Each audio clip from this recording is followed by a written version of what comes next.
परिचय। देखो राहुल, ये रोबोट चल रहा है। हाँ रुचिका, ये रोबोट और भी कई काम कर सकता है। राहुल, क्या तुम सजीव और निर्जीव वस्तुओं में फर्क समझते हो? रुचिका, मैं केवल एक अंतर समझता हूँ कि सजीव वस्तुएं चलती हैं, लेकिन अगर ये सच है तो इस रोबोट को सजीव क्यों नहीं समझा जाता? बच्चों, इस पाठ में हम सजीव वस्तुओं की विशेषताओं की जानकारी प्राप्त करेंगे। आओ सीखें।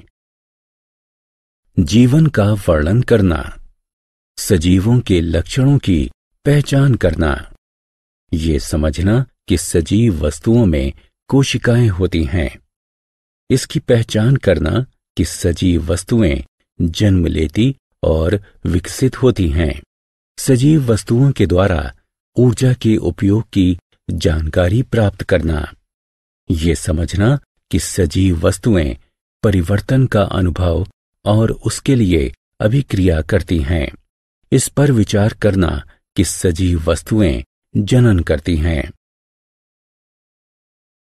जीवन।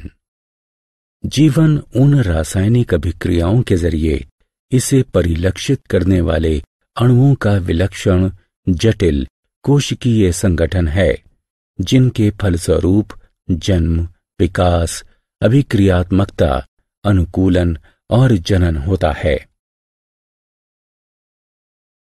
सजीव के लक्षण। वे वस्तुएं जिनमें वृद्धि, जनन, पर्यावरण का अनुभव और उसके अनुकूल अभिक्रिया करने की क्षमता हो, सजीव वस्तुएं कहलाती हैं। पेड़ पौधे और पशु दोनों सजीव हैं, इसलिए जीव विज्ञान में पेड़ पौधों यानी वनस्पति विज्ञान और पशुओं यानी जंतु विज्ञान दोनों का अध्ययन किया जाता है। सभी सजीव वस्तुओं में निम्नलिखित मौलिक लक्षण होते हैं: परिवर्तन का बोध और अभिक्रिया की क्षमता, जन्म लेना और विकास करना, अपशिष्ट का त्याग करना, जनन करना।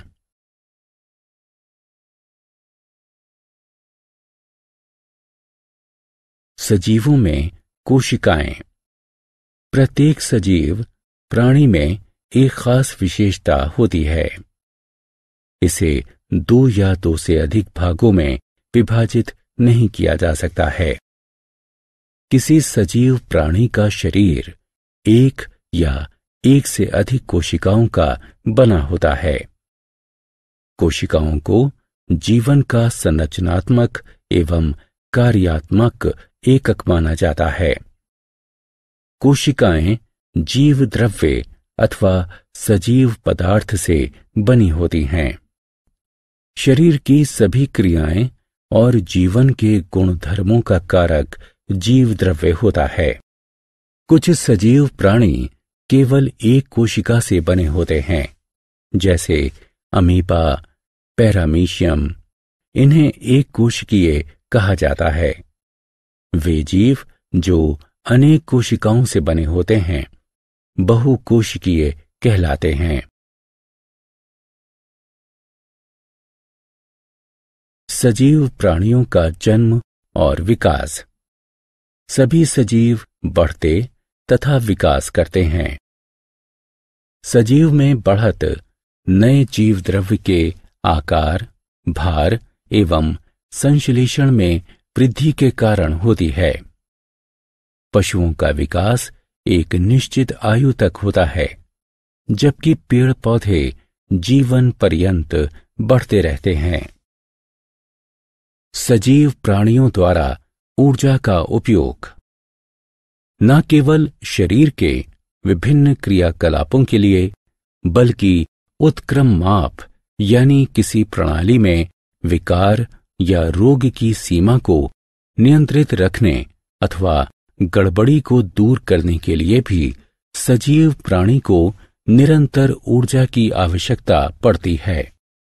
भोजन ऊर्जा का स्रोत होता है। शरीर की हर कोशिका को इसकी जरूरत होती है।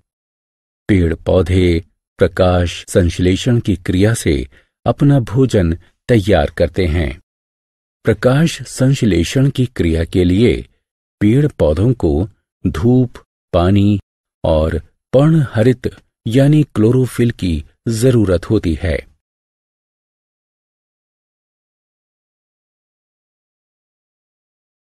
सजीव प्राणियों द्वारा श्वसन। भोजन से ऊर्जा प्राप्त करने के लिए सजीव प्राणियों को ऑक्सीजन की जरूरत होती है। वे श्वसन क्रिया से ऑक्सीजन ग्रहण करते हैं। श्वसन क्रिया में ऑक्सीजन शरीर के अंदर जाती है, जिसे रक्त शरीर की हर कोशिका तक पहुंचाता है। श्वसन के लिए मानव शरीर में फेफड़े यानी फुफ्फुस, मछलियों में गलफड़ और तिलचट्टों में श्वास रंध्र होते हैं। आओ खेलें। कॉलम क का कॉलम ख से उचित मिलान करें।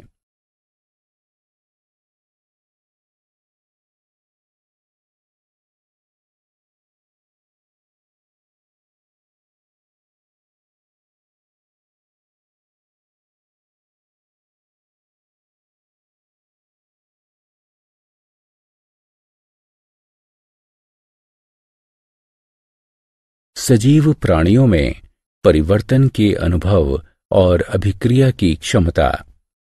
चेतना आसपास के वातावरण को समझना और उद्दीपन से अभिक्रिया करना कहलाती है। किसी प्राणी अथवा अवयव की उद्दीपन से अभिक्रिया करने की क्षमता सुग्राहिता यानी संवेदनशीलता कहलाती है। सजीव प्राणी में जनन। बच्चे बढ़ते और प्रौढ़ होते हैं। उनमें अपने ही जैसे शिशुओं को जन्म देने की क्षमता का विकास होता है। जीवन की उत्पत्ति पूर्ववर्ती जीवन से होती है। हमने क्या चर्चा की? संसार में दो प्रकार की संरचनाएं हैं, सजीव और निर्जीव। सजीव प्राणी जटिल तत्व हैं। सभी सजीव प्राणियों की कुछ मौलिक विशेषताएं होती हैं। कोशिका जीवन की सबसे छोटी इकाई है। प्रत्येक सजीव प्राणी की संरचना और क्रियाकलाप में आयु के साथ परिवर्तन होता है, जिसे विकास कहते हैं। जनन क्षमता के आधार पर किसी सजीव प्राणी का किसी निर्जीव पदार्थ से सामान्य रूप से अंतर किया जा सकता है।